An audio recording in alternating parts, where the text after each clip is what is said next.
abaana b'omuffu nebataziika kitaabwe. Segirinya Muhammed okufaako tekunaggwa.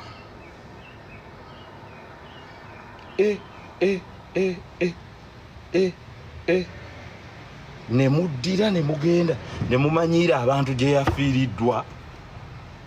Nedda tekiriyo ekyo.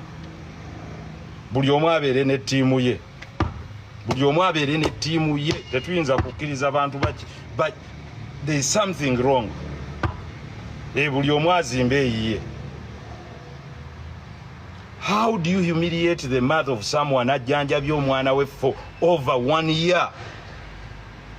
Basebo ne banyabo basiba Segirinya Muhammed. Segirinya Muhammed ogenda okulayira. Yava Nairobi nga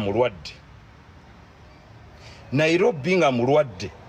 Nga ffenna kitugamba nti maybe kumumma beyiro kyamugaana okugenda okweyongerayo ku bujjanjabi naye Segirinya yali mulwadde even before swearing in.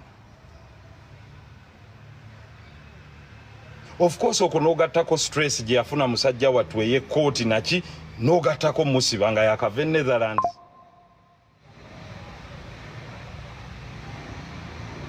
Sebo n'owulira omuntu omusiru ng'avaayo aga nti ekyase Segirinya kye kino.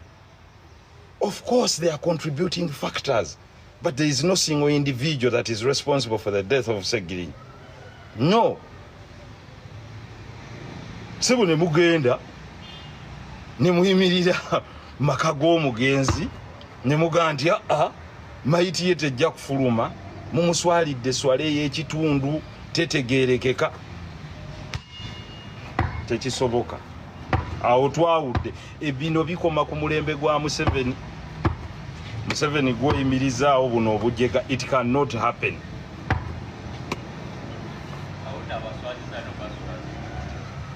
It cannot happen.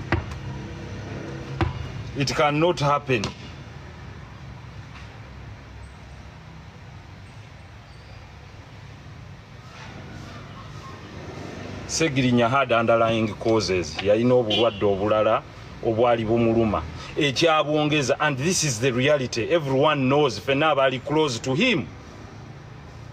Naye ekyabwongeza kyali simple. Nti denying him medical attention, and we all spoke about it.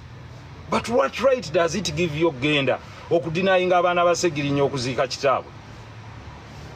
Bano, these people bagenda kulabirira abaana abo. These are people that abandon children of people. Nga bamaze okufa tebalina mukwano.